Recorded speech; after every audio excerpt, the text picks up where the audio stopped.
के गर्भ में था तो भगवान से कहता था निकालो। भगवान ने कहा काहे को निकालू? बोले महाराज जाऊंगा तो तुम्हारा भजन करूंगा। भगवान बोले धोखेबाज है तू, भूल जाएगा तू। बोले महाराज नेकऊ ना भूलूंगा। भगवान ने जन्म दिया लेकिन धीरे धीरे धीरे धीरे धीरे धीरे उन्हीं को भूल गया।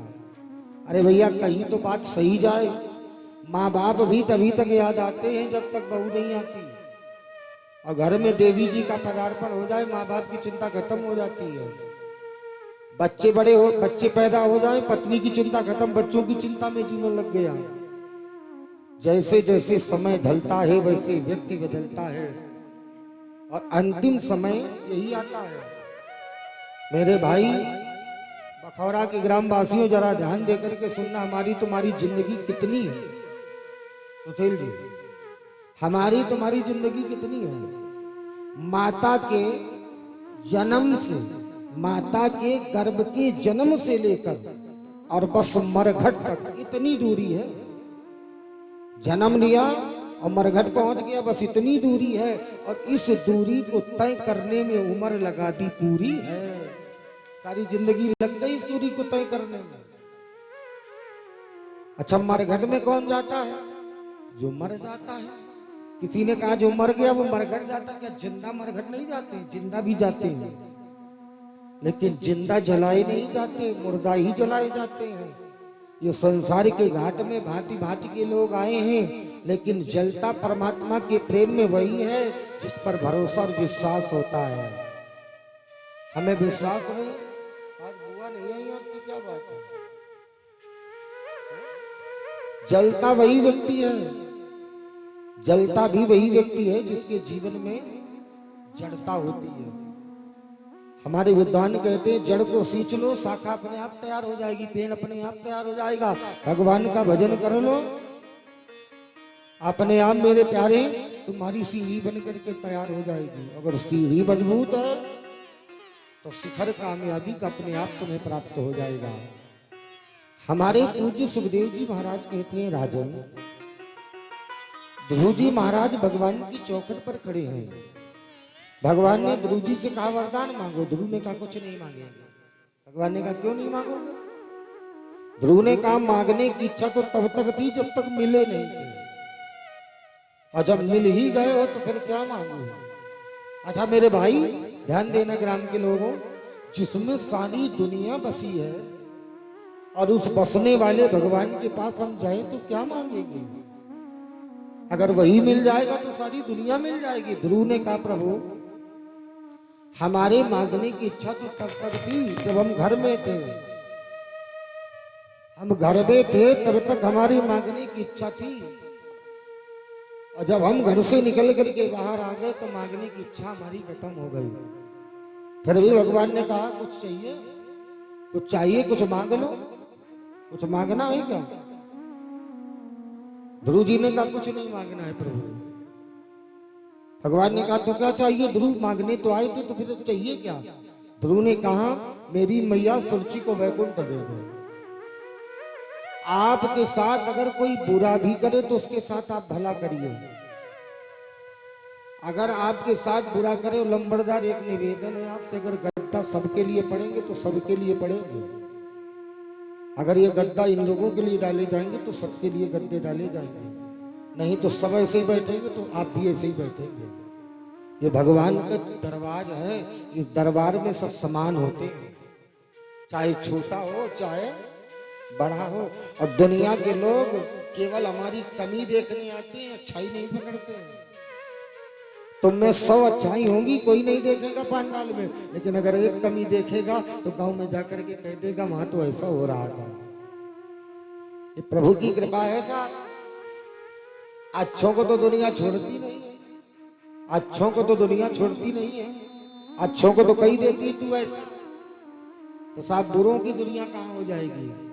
भगवान ने ध्रुव जी से कहा जाओ ध्रुव हम तुम्हें ध्रुव मंडल का राजा बनाए देते हैं।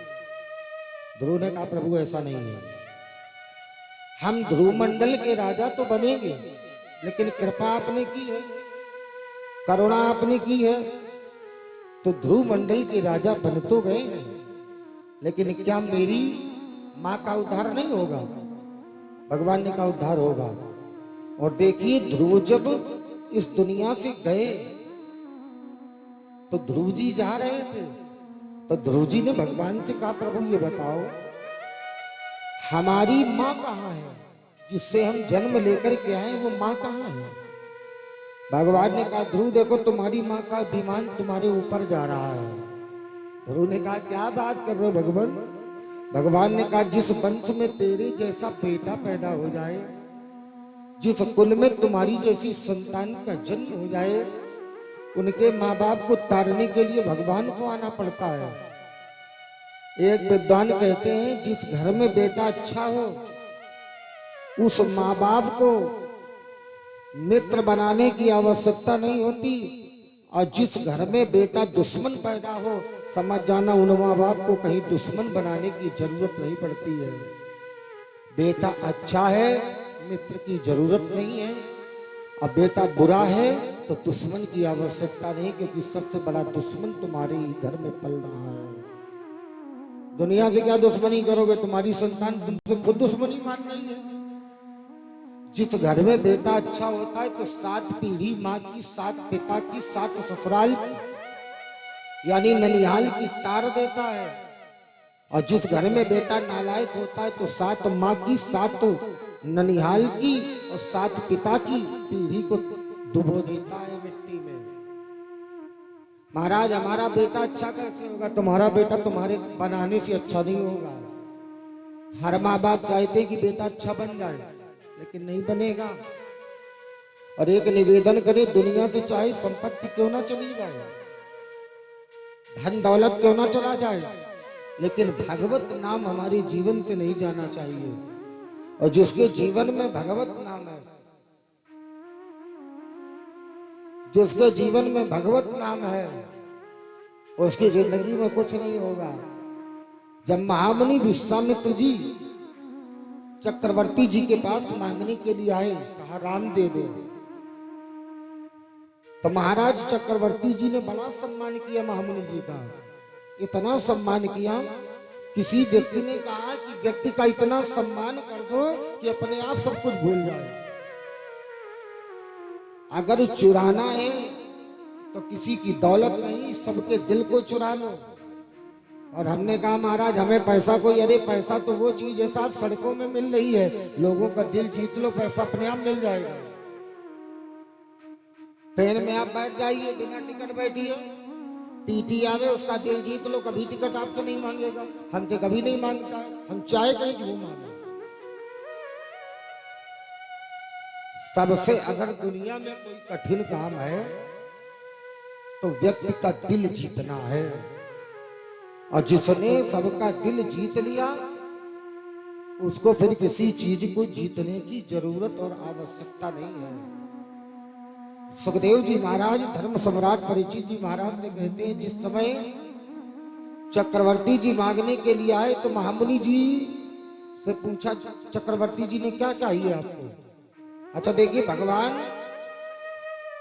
के मंदिर में जाओ तो मांगो क्या। चक्रवर्ती जी से महामुनि जी ने कहा अनुज समीत देव रघु